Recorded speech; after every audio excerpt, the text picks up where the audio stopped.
काशी के सभी प्रबुद्धजन, उपस्थित भाइयों बहनों, मैं काशी की इस पावन धरती को नमन करते हुए आप सबका हृदय से अभिनंदन करता हूं, स्वागत करता हूं। आज वैसे भी शिक्षक दिवस है और मैं सुबह 7 बजे से ही बाढ़ क्षेत्रों का दौरा कर रहा हूं। काशी में आया था, मैं यही सोच रहा था कि शिक्षक दिवस पे किसी कार्यक्रम में मैं भागीदार नहीं बन पाया, लेकिन मैं धन्यवाद दूंगा श्री सौरभ श्रीवास्तव जी और आयोजकों को कि उन्होंने यहां पर 11 ऐसी विभूतियों को, जिन्होंने अपने अपने क्षेत्र में कुछ विशिष्ट करके दिखाया है, उनका आज यहां पर सम्मान किया है। मैं उनका हृदय से अभिनंदन करता हूं, स्वागत करता हूं। शिक्षक दिवस को हम लोग देश के द्वितीय राष्ट्रपति, महान दार्शनिक विद्वान सर्वपल्ली डॉक्टर राधाकृष्णन जी की स्मृति में उनके जयंती के अवसर पर मनाते हैं। और काशी की धरती से तो डॉक्टर राधाकृष्णन जी का संबंध रहा है। काशी हिंदू विश्वविद्यालय के एक यशस्वी कुलपति के रूप में उनकी विद्वता, उनकी बुद्धिमत्ता और उनके योगदान को एक अविस्मरणीय क्षणों के रूप में यह विश्वविद्यालय परिवार मानता है। ऐसे मनीषी की जयंती के अवसर पर विद्वत समाज के साथ संवाद और इस क्षेत्र से जुड़े हुए विद्वानों का अभिनंदन का कार्यक्रम हो, ये मेरे लिए सौभाग्य का अवसर है। मैं आयोजकों को भी, इस पूरे आयोजन के साथ जुड़े हुए आप सभी प्रबुद्ध जनों को हृदय से साधुवाद देता हूं। भाइयों बहनों, काशी प्राचीन काल से ही सनातन हिंदू धर्म का केंद्र रहा है। देश और दुनिया के हर व्यक्ति के मन में काशी को देखने, काशी के बारे में जानने और काशी के बारे में बहुत सारी उत्सुकता सदैव बनी रही है। लेकिन स्वाभाविक रूप से जिन लोगों ने काशी के विद्वत और उस सूक्ष्म रूप को देखा है, वे उसके भौतिक स्वरूप पे चर्चा नहीं करते थे, उसी श्रद्धा और विश्वास के साथ काशी आते थे। लेकिन जिन्हें बाहरी भौतिक स्वरूप भी देखने की आदत होती है और अपने स्थूल दृष्टि से ही देखने की आदत होती है, तो वे लोग काशी को देख करके कभी कभी उनके मन में कुछ दूसरे ही भाव पैदा होते थे। लेकिन हम सबका सौभाग्य है कि पिछले 7 वर्षों से प्रधानमंत्री मोदी जी के यहां से प्रतिनिधि होने के बाद, सांसद चुने जाने के बाद, काशी आज अपने एक नए कलेवर के रूप में अपनी पुरातन आत्मा के साथ देश और दुनिया के लिए एक नई नजीर बनती जा रही है। आज काशी पर हर व्यक्ति गौरव की अनुभूति करता है। इसके आध्यात्मिक और सांस्कृतिक परंपराओं पर हम सबको पहले से गौरव था, लेकिन भौतिक विकास के जिस एक नए स्वरूप में काशी आगे बढ़ रही है, यह आप सबकी मनसा के अनुरूप, आपकी भावनाओं के अनुरूप, यहां की जनता जनार्दन की आशा और उनकी आकांक्षाओं के अनुरूप प्रधानमंत्री मोदी जी के मार्गदर्शन और नेतृत्व में काशी आज उस दिशा में न केवल काशी वासियों का बल्कि प्रदेशवासियों और देशवासियों का भी प्रतिनिधित्व करते हुए नेतृत्व प्रदान कर रही है। इसमें हमें भी राज्य की ओर से कुछ करने का योगदान प्राप्त होता है, इसको हम लोग अपना सौभाग्य मानते हैं।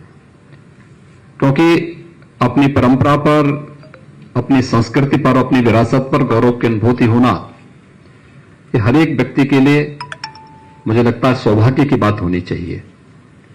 और मुझे, मेरे सभी सहयोगियों को ये सौभाग्य प्राप्त हुआ है कि हमें काशी में विकास और उसे नए कलेवर के रूप में प्रस्तुत करने के प्रधानमंत्री मोदी जी के इस अभियान के साथ नजदीक से जुड़ने, इस कार्यक्रम को आगे बढ़ाने का हम लोगों को सौभाग्य प्राप्त हुआ है। और यहां के उदाहरण को हम लोगों ने प्रदेश के अंदर अन्य स्थानों पर भी प्रस्तुत करने का प्रयास किया है।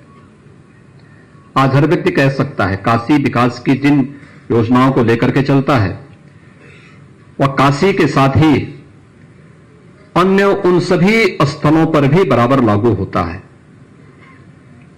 स्वाभाविक रूप से सरकारें देश के अंदर 1947 से चली आ रही हैं और सरकारें आएंगी भी जाएंगी भी,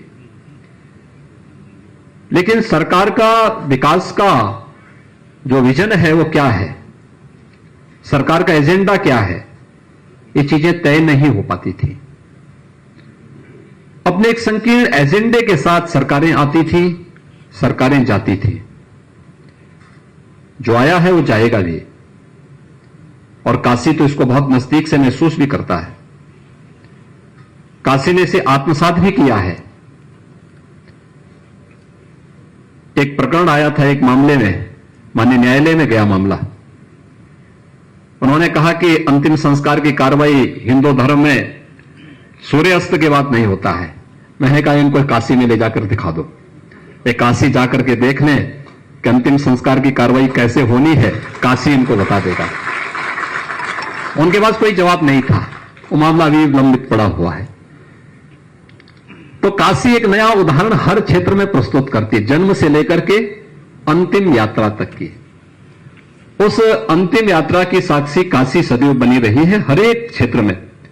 तो स्वाभाविक रूप से विकास के क्षेत्र में जो नए प्रतिमान काशी ने स्थापित किए हैं, उन्हीं सब बातों को लेकर के हम लोगों ने प्रदेश के अंदर अन्य अन्य क्षेत्रों में भी इस कार्य को प्रस्तुत किया है। याद करिए जब हमें प्रयागराज में कुंभ का आयोजन करना था, कुंभ के प्रयागराज कुंभ ने हजारों वर्षों की सनातन हिंदू धर्म की इस परंपरा को ठीक पूर्व हम लोगों ने काशी में प्रवासी भारतीय दिवस का आयोजन किया था। दुनिया के 76 देशों के प्रतिनिधि उसमें भागीदार बने थे। और फिर प्रवासी भारतीय दिवस का कार्यक्रम सफल होगा तो हम लोग ये मानते थे कि प्रयागराज का कुंभ भी सफल होगा। और आपने देखा होगा कि काशी में प्रधानमंत्री जी के मार्गदर्शन में जब हम लोगों ने प्रवासी भारतीय दिवस का कार्यक्रम सफलतापूर्वक आगे बढ़ाया, हर व्यक्ति एकजुट था काशी को देख करके, दुनिया के अंदर से जहां जहां से लोग आए थे। क्योंकि जितने भी प्रवासी भारतीय थे ये सभी कोई 100 वर्ष पहले, किसी के पूर्वज 150 वर्ष पहले, किसी के पूर्वज 200 वर्ष पहले भारत छोड़ चुके थे। उनकी इच्छा तो होती थी भारत आने की। इनमें से ज्यादातर लोग ऐसे थे जिनके पूर्वज काशी और उसके आसपास के क्षेत्र पूर्वी उत्तर प्रदेश और बिहार से ही गए थे। लेकिन समय के अनुरूप कालखंड बीतता गया, युग बीतते गए, वे वापस अपनी धरती के साथ संवाद नहीं बना पाए। प्रवासी भारतीय दिवस ने आयोजन काशी में करने का अवसर दिया। मुझे याद है जब प्रधानमंत्री जी ने मुझे कहा कि प्रवासी भारतीय दिवस का कार्यक्रम क्या काशी में हो सकता है, तो मैंने कहा एकदम हो सकता है, काशी में होगा। जब विदेश मंत्रालय के साथ उन्होंने मुझसे बात करने के लिए कहा, मैं विदेश मंत्रालय में गया, विदेश मंत्रालय के सभी अधिकारी पहुंचे, उन्होंने कहा काशी में कैसे हो पाएगा जी, वहां होटल नहीं है। मैंने कहा धर्मशालाओं में रुकवाएंगे। कहा अरे विदेशी अतिथि आएंगे धर्मशालाओं में रुकवाएंगे। मैंने कहा क्या दिक्कत आ रही है। हमने यहां टेंट सिटी बसाई उनके लिए। और फिर होटल और टेंट सिटी की जब बात होने लग गई, मैं देख रहा था जिन लोगों को होटल में हम लोगों ने रूम उपलब्ध करवाए थे, वे भी भाग भाग करके टेंट सिटी में जाते थे ठहरने के लिए। मैंने कहा यह है काशी। और अब तक का सबसे शानदार आयोजन हुआ था प्रवासी भारतीय दिवस का, यह 15वां संस्करण था जो काशी में आयोजित हुआ था। इससे पहले जो भी आयोजन होते थे दिल्ली में, बेंगलुरु में या किसी राज्य की राजधानी में आयोजित होते थे। उससे बाहर जाने की कोई कल्पना ही नहीं कर सकता था। जहां 5 स्टार होटल हो, 7 स्टार होटल हो, अत्याधुनिक सुविधा हो। काशी में हर व्यक्ति सशंकित था, पता नहीं कैसे होगा, लेकिन बाबा विश्वनाथ की कृपा से, मां गंगा की कृपा से जो भव्य आयोजन काशी का हुआ वो अविस्मरणीय बन गया। जो काशी में हो आया वह प्रयागराज कुंभ में भी गया और प्रयागराज कुंभ अपनी सफलता की एक नई ऊंचाइयों को छूता हुआ दिखाई दिया। शासन की मंशा क्या है, ये उसकी नीयति से पता लग जाता है। आगे के भावी योजनाओं के बारे में अंदाजा उसी से लगाया जा सकता है। और काशी के आयोजन, काशी के कार्यक्रमों के साथ ही जो कार्यक्रम आगे बढ़ते गए, ये प्रवासी भारतीय दिवस का आयोजन हो या फिर प्रयागराज कुंभ, ये हमारे लिए केवल आयोजन मात्र नहीं थे।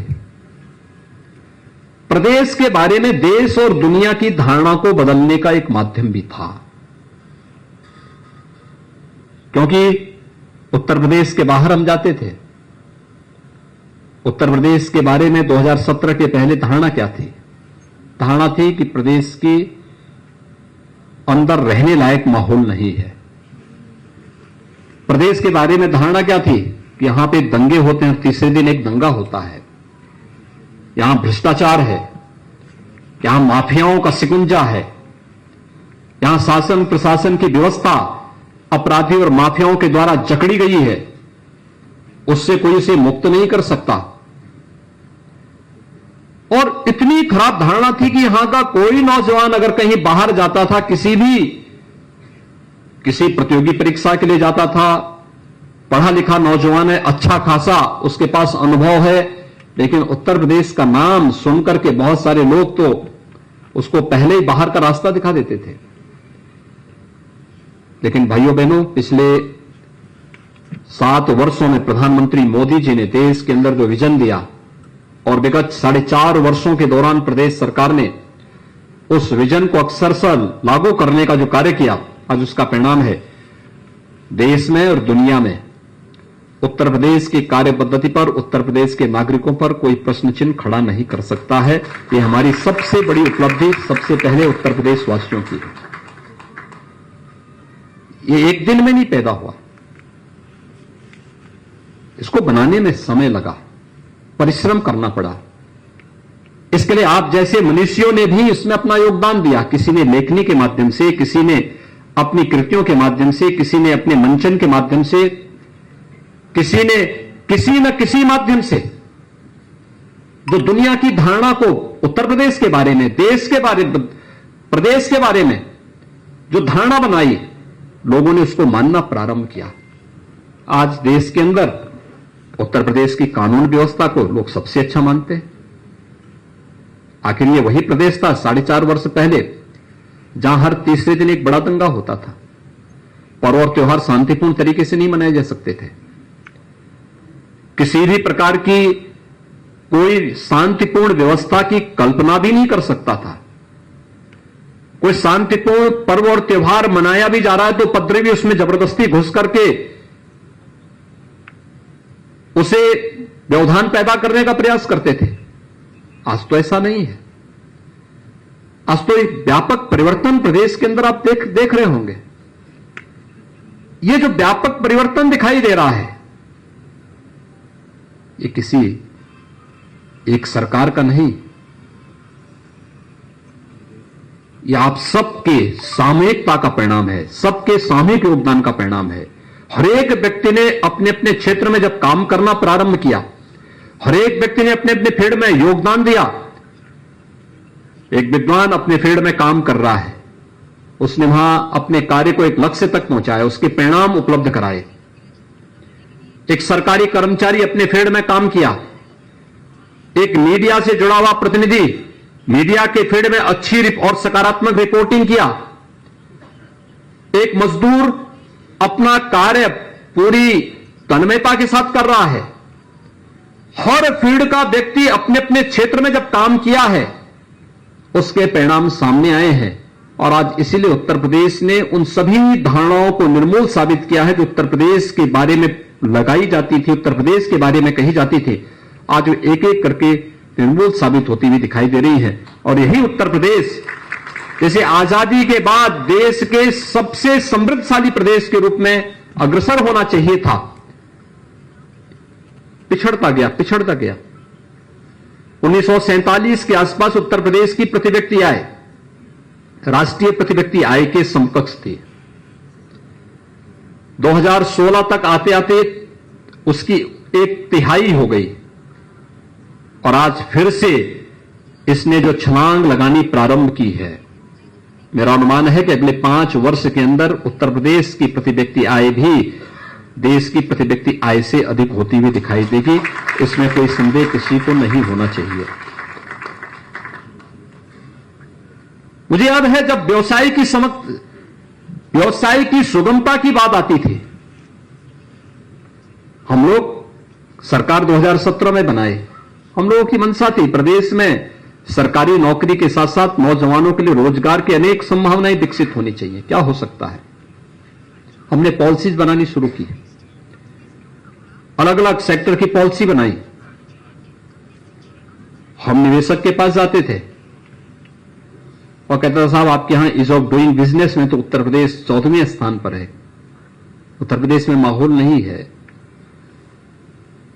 हमने प्रयास छोड़ा नहीं, हम लगातार कार्य करते रहे और मुझे बताते हुए प्रसन्नता है कि मात्र 3-4 वर्षों के अंदर ही हम लोगों ने जो प्रयास प्रारंभ किए, 14वें नंबर की अपनी रैंकिंग को ला करके दूसरे नंबर पर ला करके हम लोगों ने खड़ा किया देश के अंदर।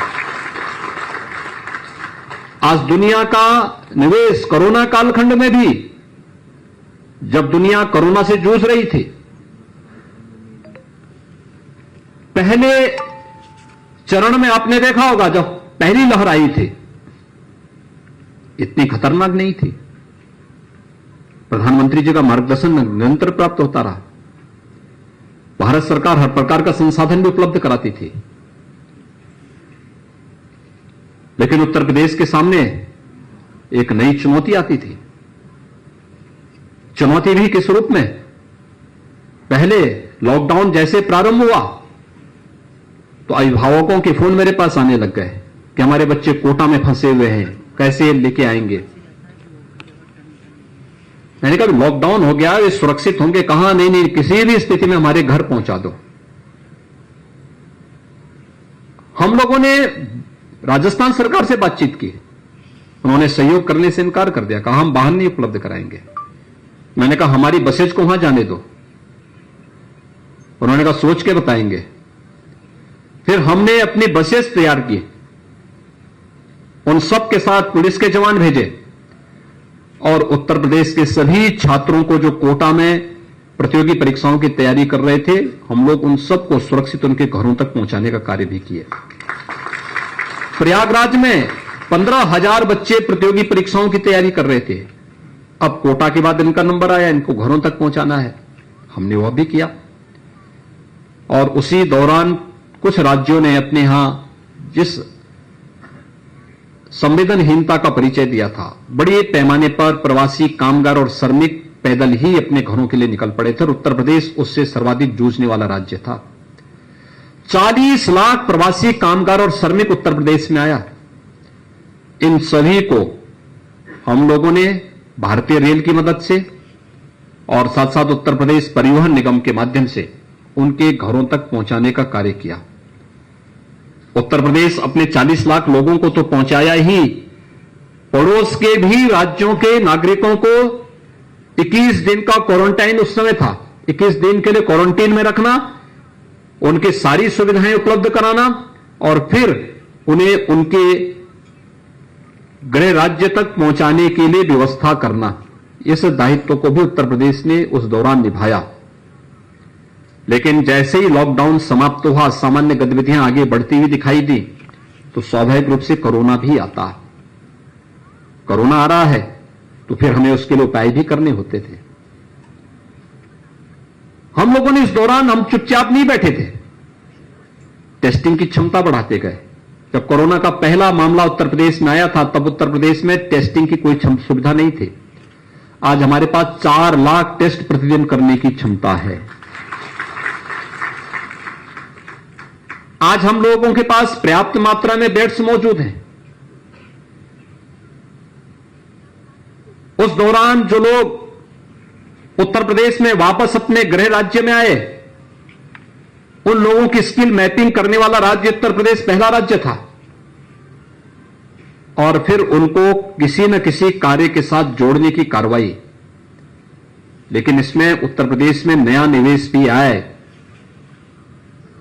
और हमारी रुचि थी। भारत सरकार ने भी एक लक्ष्य दिया था, क्या हम चीन से कोई निवेश ला सकते थे? हम लोगों ने कहा क्यों नहीं आएगा, अवश्य आएगा। और चीन का पहला निवेश 5,000 करोड़ रुपए का हम उत्तर प्रदेश में लेकर के आए थे, वो था डिस्प्ले यूनिट। देश के अंदर पहला डिस्प्ले यूनिट उत्तर प्रदेश के अंदर लगा है, और वह उसने उत्पादन भी कार्य अपना प्रारंभ कर दिया है। ये चीन से आया था। इसके बाद लगभग 66,000 करोड़ रुपए का निवेश हम लोग उत्तर प्रदेश में कराए हैं। लेकिन इसी दौरान द्वितीय लहर भी आई। ऑक्सीजन की किल्लत इस दौरान देखने को मिली। पीएम केयर से, भारत सरकार के सहयोग से, तमाम दानदाताओं के सहयोग से राज्य सरकार इस समय 555 ऑक्सीजन प्लांट प्रदेश के अंदर अलग अलग हॉस्पिटल्स में लगा रही है। ऑक्सीजन के क्षेत्र में भी आत्मनिर्भरता के लक्ष्य को प्राप्त करने की दिशा में किए जाने के प्रयास, यह भी इस दौरान हम लोगों ने प्रदेश के अंदर स्थापित किए। यह लगातार चलने वाली एक सतत प्रक्रिया है। डिमांड और सप्लाई का, मार्केट का नियम है, तो जनता जनार्दन के साथ भी इसी प्रकार के, अगर जनता की मांग है, ये कार्य होना है, तो सरकार भी उस लक्ष्य को ध्यान में रखकर के उसके अनुरूप योजनाएं बनाती है, उसको फिर लागू करती है। और कोरोना कालखंड में हम लोगों ने इन सब बातों को यहां पर देखा है, बहुत नजदीक से महसूस भी किया है। भाइयों बहनों, आप सब काशी में रहते हैं। भौतिक विकास देश के अंदर भी और प्रदेश के अंदर भी आप सब देख रहे होंगे, और ये तो सतत चलने वाली एक प्रक्रिया का हिस्सा है। ये निरंतर चलना भी चाहिए। लोगों की आवश्यकता के अनुरूप उस प्रकार की सुविधाएं उन्हें मिलनी भी चाहिए।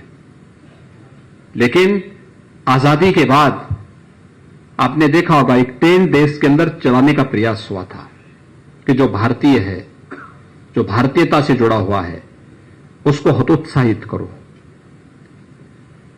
और जो भारतीयता के मार्ग में बाधक बने, उसकी प्रगति में बाधक बने, उसे हे दृष्टि से देखें, उसे प्रोत्साहित करो। और यही होता रहा। आजादी के बाद आपने देखा होगा बहुत सारी सरकारें आई। उन सरकारों में मुझे लगता है काशी बाबा विश्वनाथ मंदिर में जाने के लिए लोग, कोई देश का राष्ट्राध्यक्ष आ रहा हो और एक विशेष आयोजन उस देश से वहां पर कर रहा हो, आते नहीं थे, दर्शन करने भी आते, चोरी छुपे आकर के भले ही निकल गए, लेकिन एक विशिष्ट आयोजन के साथ वहां पर आए नहीं जाते थे। अयोध्या तो खैर उनके देश से बहुत दूर था, मथुरा नहीं आते थे। यानी ये सभी जो हमारे मान बिंदु हैं, हमारी आस्था के केंद्र बिंदु हैं, भारतीय आस्था और भारतीय संस्कृति की आत्मा के रूप में जिनकी पहचान है, वहां पर आने में लोग संकोच महसूस करते थे। उनको लगता था ये इनकी पहचान के मामले में आड़े आ रहे हैं, नहीं जाते थे। लेकिन आपने देखा होगा अब एक होड़ लगी है। प्रधानमंत्री मोदी जी ने देश और दुनिया के सामने एक एजेंडा इस रूप में प्रस्तुत किया, दुनिया के अंदर अपने सनातन धर्म से जुड़ी हुई उन पहचान को एक नए वैश्विक मंच पर प्रस्तुत करने का जो तरीका है, चाहे वह योग को वैश्विक मंच पर उपलब्ध करा करके, योग को विश्व योग दिवस के रूप में 21 जून की तिथि हो, या फिर कुंभ को दुनिया की एक अद्भुत सांस्कृतिक आध्यात्मिक घटना के रूप में प्रस्तुत करने का हो, ये सभी आयोजन अपने आप में अद्भुत हैं। लेकिन साथ साथ तो 5 सदी से जिस कार्य के लिए हिंदू समाज जूझता रहा, अयोध्या में श्री राम जन्मभूमि पर भगवान राम के भव्य मंदिर के निर्माण का कार्य प्रारंभ हो। याद करिए, एक नेतृत्व वह था आजादी के तत्काल बाद जिसने सोमनाथ मंदिर के कार्य के शुभारंभ का विरोध किया था, और एक नेतृत्व आज है अयोध्या में राम मंदिर के निर्माण कार्य के लिए प्रत्यक्ष रूप से उपस्थित होकर के 5 सदी के इस इंतजार को दूर करके सनातन आस्था के साथ अपने आप को जोड़ करके गौरव की अनुभूति कर रहा हो। और यही पहचान होती है कि संकट के समय कौन आपके साथ खड़ा है, कौन आपकी आस्था के साथ खड़ा है, कौन उन्हें सम्मान दे रहा है।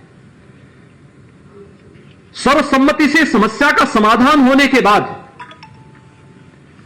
इस कार्य का शुभारंभ हो, एक प्रश्न बना हुआ था। और प्रधानमंत्री मोदी जी ने अयोध्या में आकर के भगवान राम के भव्य मंदिर के निर्माण कार्य का शुभारंभ करके देश और दुनिया के सामने इस बात को बताया कि हमारी आस्था के प्रतीक सदैव हमारे लिए इसी आस्था के और नमन के केंद्र बिंदु होंगे जो हर भारतीय के लिए होने चाहिए। और अयोध्या में आकर के उन्होंने उस कार्यक्रम को उसी भव्यता के साथ आगे बढ़ाने का कार्य भी किया। आज काशी में काशी विश्वनाथ धाम आज अपने जिस एक नए कलेवर के रूप में अपनी पुरातन आत्मा को बनाए रखते हुए आगे बढ़ रहा है। आप देखना, इस पूरे प्रोजेक्ट के पूरे होने पर, प्रधानमंत्री मोदी जी के विजन के अनुरूप इस पूरी परियोजना के पूर्ण होने पर काशी एक नए रूप में दुनिया के सामने वैश्विक मंच पर देखने को मिलेगा। काशी वर्षों से जिस बात के लिए एक तड़प थी, तड़पन थी, मुझे याद है मैं एक ऑडियो सुन रहा था, यही काशी में 1916 में काशी हिंदू विश्वविद्यालय के उद्घाटन समारोह में राष्ट्रपिता महात्मा गांधी भी पधारे थे। और तब उन्होंने काशी विश्वनाथ मंदिर के दर्शन करने के लिए गए थे और बहुत तीखी टिप्पणी की थी गांधी जी ने। गांधी जी ने तब कहा था, ये कैसा हिंदू है, कितनी गंदगी है, वहां पर प्रसाद बिक रहा था, फूल पुष्प यानी फूल भी बिक रहे थे, धूप था, उन्होंने मक्खी लग रही थी, वहीं पे गंदगी थी। और तब गांधी जी ने 1916 में टिप्पणी की थी।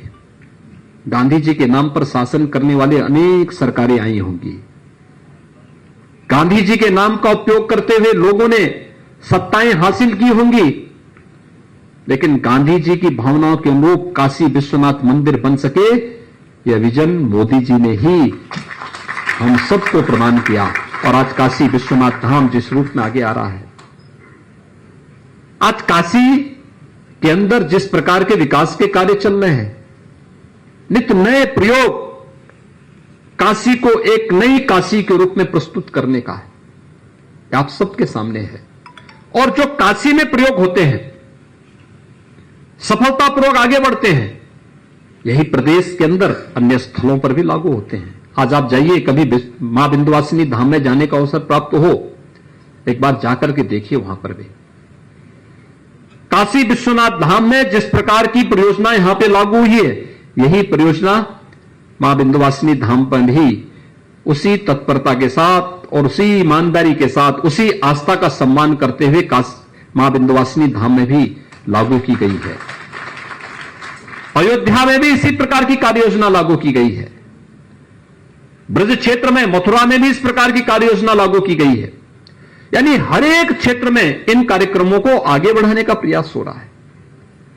तो कहीं ना कहीं उस विजन के पीछे काशी है, उस विजन के पीछे प्रधानमंत्री मोदी जी हैं, और उसी को हम लागू करके काशी के माध्यम से आज जो चीजें प्रदेश के अंदर लागू हो रही हैं, देश भी और दुनिया भी उसको हाथों हाथ लेती है।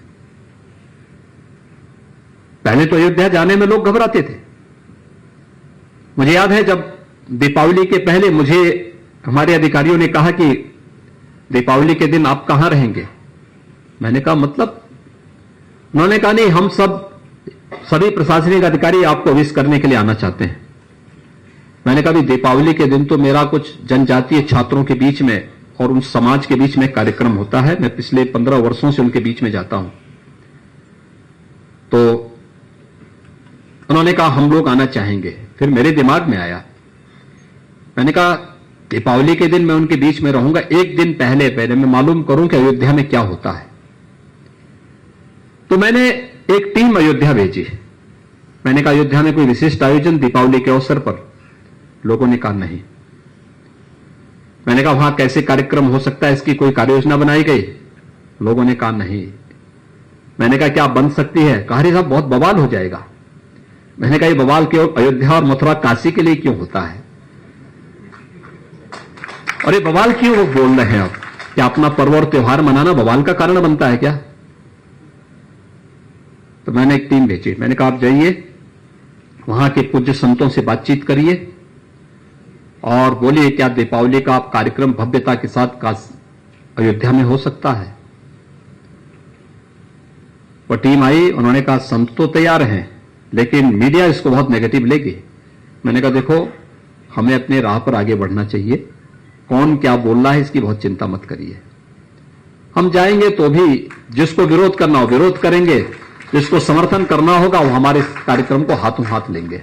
और मैंने कहा सफलतम आयोजन होगा ये। लोगों ने कहा क्या कार्यक्रम सकता? मैंने कहा मिट्टी के दिया जलाएंगे, वहां दीपोत्सव का कार्यक्रम करेंगे। कहा कितना? मैंने कहा कितने दीपक वहां मिल सकते हैं? लोगों का 2000 4000 अरे नहीं, कम से कम 51,000 से शुरू करिए। अब 51,000 मिट्टी के दीपक नहीं मिल रहे थे हम लोगों को। अनुमान करिए, पूरे प्रदेश से जुटाए गए। और आज मैं अयोध्या में कहूं कि दीपोत्सव का आयोजन होना है, इस वर्ष के लिए अभी से नीलकंठ जी से मेरी अभी परसों एक दिन चर्चा हो रही थी, 7.5 लाख दीपक अभी से बनकर के तैयार हो चुके हैं। आप सोचिए, ये केवल दिया नहीं है, ये रोजगार भी है। आप सोचिए प्रजापति समुदाय के कितने लोगों को इसके माध्यम से रोजगार मिलता है। हमारे प्रदेश अध्यक्ष एक दिन मुझे बताने लग गए कि हमारा एक बूथ अध्यक्ष लखनऊ में, मैं 2 वर्ष पहले उसके घर में गया था, 2018 के पहले, तो उसकी परिवार की स्थिति बहुत, माली हालत बहुत खराब थी। वो लगभग 200 परिवार एक ही खानदान से निकले हैं। और कहा कि इस बार में गया, वहां खुशहाली थी। मैंने उनसे पूछा भाई क्या मामला है? उसने कहा साहब देखिए सरकार की योजनाओं का लाभ कैसे हमें मिलता है। मैंने कहा कैसे? उन्होंने कहा साहब देखिए प्रदेश में प्लास्टिक पे बैन लगा तो मिट्टी के बर्तनों की मांग हुई। प्रजापति समुदाय और कुम्हार जो थे ये सभी मिट्टी के बर्तन के लिए, मिट्टी के लिए तरसते थे। तो राज्य सरकार ने एक नीति बनाई कि अप्रैल से जून तक हम सभी गांवों के तालाब फ्री में इनको देंगे मिट्टी निकालने के लिए। 2 काम होते थे, हमारे लिए जल संरक्षण के लिए तालाब मिल जाते थे और उनको फ्री में मिट्टी मिल जाती थी। यानी हमारा काम भी फ्री, उनका काम भी फ्री, दोनों को मुफ्त में काम हो रहा है। वही भी खुश, हम भी खुश कि हमारा पैसा नहीं लग रहा। वे खुश इसलिए कि हमें मिट्टी का पैसा नहीं देना पड़ रहा है। दूसरा, मैंने उनके साथ बैठ करके एक चर्चा की। मैंने कहा आप लोग मैनुअली जो हाथ से चाक चलता है इससे कितने बर्तन बनाते हैं? उन्होंने कहा 70 से 75। मैंने कहा अगर इलेक्ट्रिक चाक या सोलर चाक आपको देंगे तो आप इससे 4 गुना बर्तन बना सकते हैं। उन्होंने कहा हां बन सकता है, इसकी ट्रेनिंग आप दिलवा दीजिए। मैंने कहा हम ट्रेनिंग भी देंगे, आपको इलेक्ट्रिक या सोलर चाक भी देंगे, लेकिन शर्त एक कि बर्तन के दाम कम करने पड़ेंगे, क्योंकि फ्री में मिट्टी दे रहे हैं। सोलर चाक और इलेक्ट्रिक चाक भी फ्री में देंगे, ट्रेनिंग फ्री में देंगे, और जो काम आप जितने समय में 75 बर्तन बनाते थे उतने समय में आपके 300 से 350 बर्तन बनेंगे। तो दाम उसी प्रकार से जितनी तेजी के साथ बढ़ेगा उतनी तेजी के साथ दाम भी कम होना चाहिए।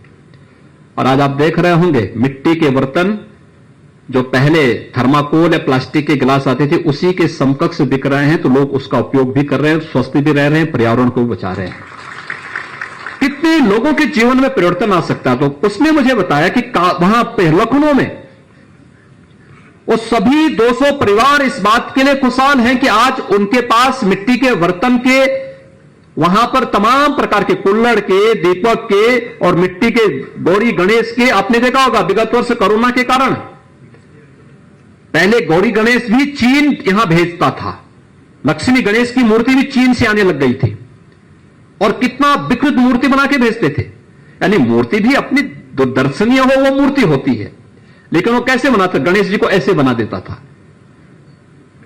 उटपटांग बनाते थे, लेकिन लोग अपने घर में पूजा करने के लिए ले जाते थे।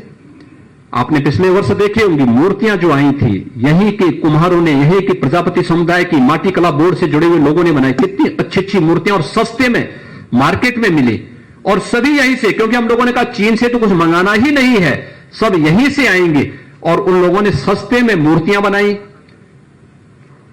मैं जब अयोध्या जा रहा था दीपोत्सव, दीपावली के एक दिन पहले, तो इससे पहले हम लोगों ने लखनऊ में एक बहुत बड़ा प्रदर्शनी लगाई थी माटी कला बोर्ड से जुड़े हुए लोगों का। तो एक कुम्हार मेरे पास आया मिलने के लिए, उसने समय मांगा, तो मेरे लिए एक बड़ा दीप स्टैंड लेके आया था। तो मैंने कहा भैया क्यों लेके आ गए मेरे लिए, क्योंकि मैं तो दीपावली के दिन यहां रहूंगा नहीं, मैं तो अयोध्या जा रहा हूं, फिर मुझे एक जगह बनवासी समाज के कार्यक्रम में जाना है। लेकिन ये बताओ क्या कुछ आपको प्रॉफिट हुआ भी? उसने कहा साहब मुझे अब तक 3 दिन में मैं 4 लाख की नेट प्रॉफिट कमा चुका हूं। मैंने कहा इतना प्रॉफिट कभी कमाया? कहा साहब साल भर में नहीं मिलता था, अब हमें इतना प्रॉफिट मिल जा रहा है, और ये जिस तेजी के साथ मार्केट की डिमांड हुई है इसको देखते हुए इसमें और तेजी आएगी। मैंने कहा ये जो स्टैंड आप लेके आए हैं इसकी कीमत क्या है? उसने कहा साहब मैं 2 लेके आया था, एक तो 25,000 में बिक चुका है और एक मैं आपको देने के लिए आया। मैं कहा क्यों 25,000 खराब कर रहे हैं, आप इसको भी ले जाइए और फिर बेचिए, और उस पैसे को फिर किसी और को रोजगार के साथ जोड़ देंगे तो मुझे इसी में प्रसन्नता होगी।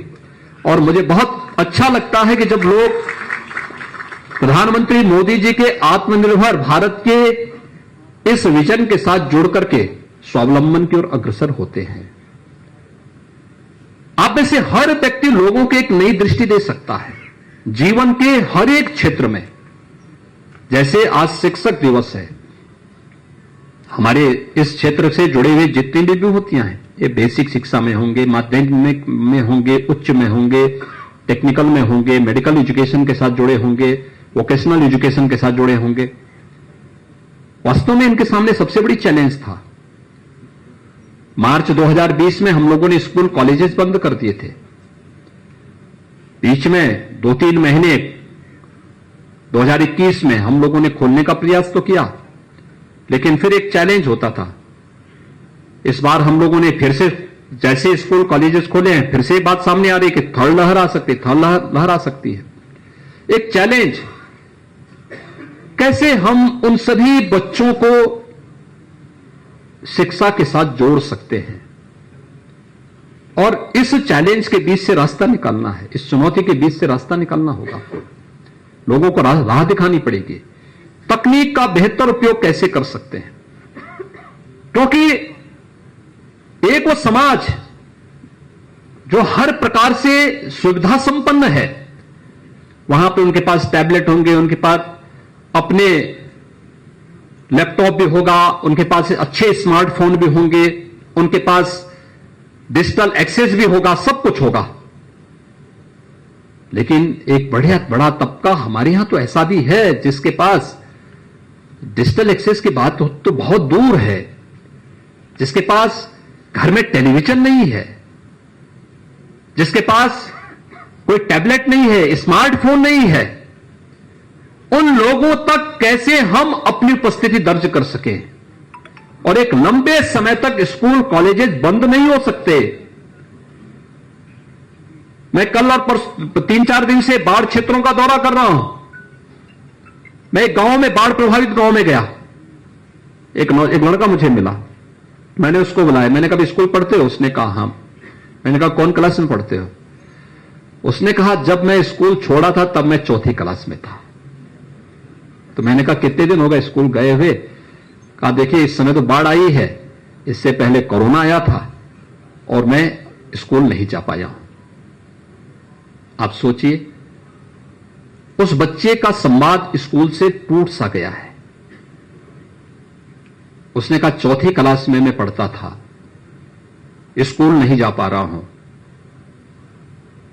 ये एक भाव है उन बच्चों के जिनके मन में पढ़ने की तमन्ना तो है, लेकिन कैसे हम उसके लिए सहज और सरल बना सकेंगे कि वह तकनीक का भी उपयोग उसके लिए आसान हो सके।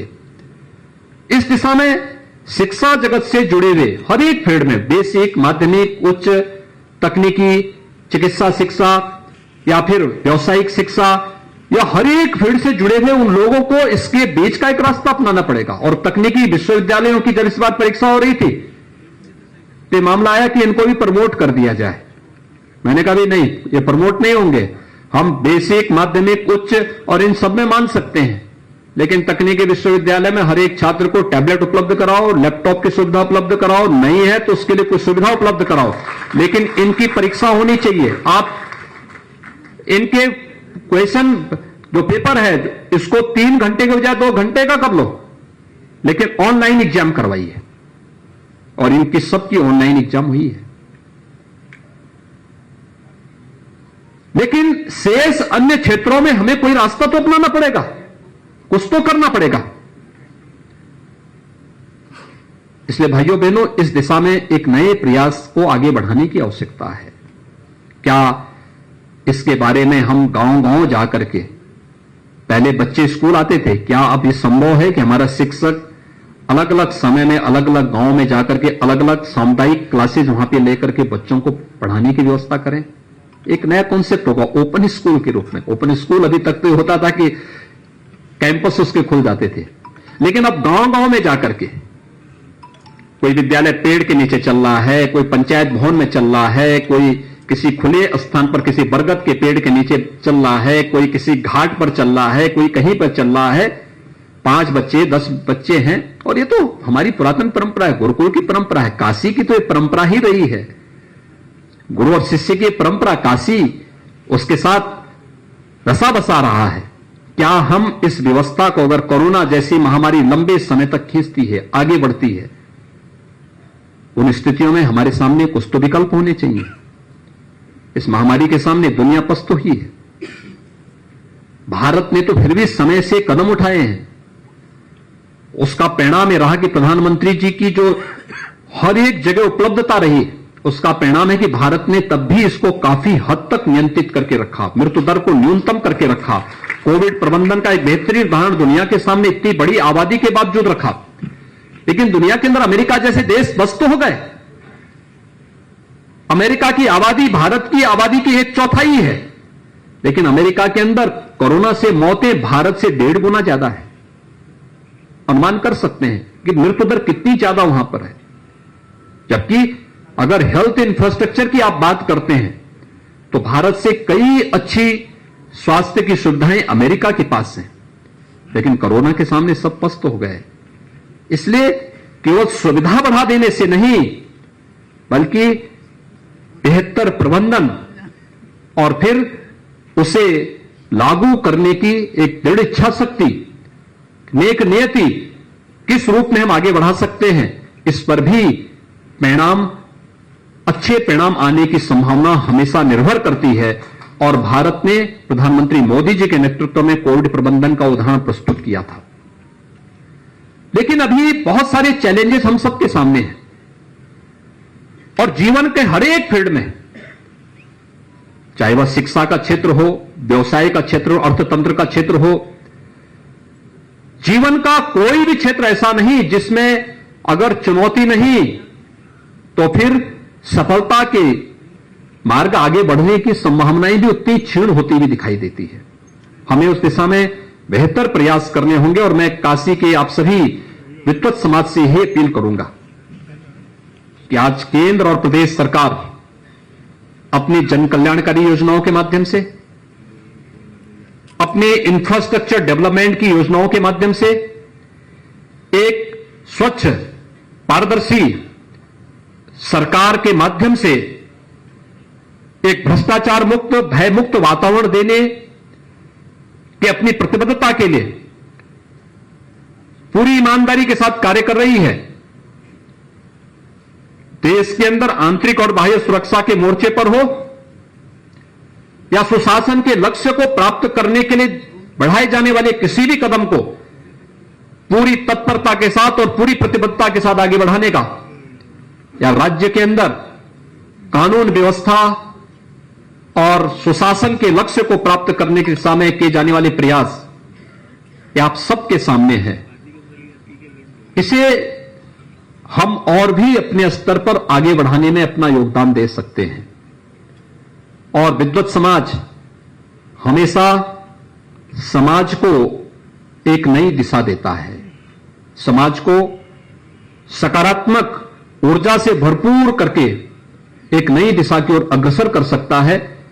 काशी से मिलने वाली यह ऊर्जा न केवल काशी वासियों के लिए बल्कि प्रदेशवासियों के लिए और अंततः देशवासियों के लिए एक नई प्रेरणा होगी। आज के इस अवसर पर मैं एक बार फिर से इस कैंट विधानसभा क्षेत्र में आयोजित इस प्रबुद्ध जन सम्मेलन के अवसर पर आप सभी का हृदय से अभिनंदन करता हूं। यहां के अपने लोकप्रिय विधायक श्री सौरभ श्रीवास्तव जी को और उनकी पूरी टीम को हृदय से धन्यवाद देता हूं। विश्वास व्यक्त करता हूं कि वे निरंतर आप सभी का मार्गदर्शन प्राप्त करते हुए आपके नेतृत्व में काशी की इस विशिष्ट विरासत को आगे बढ़ाने में अपना योगदान देंगे। आप सबके प्रति मेरी शुभकामनाएं। धन्यवाद। जय हिंद।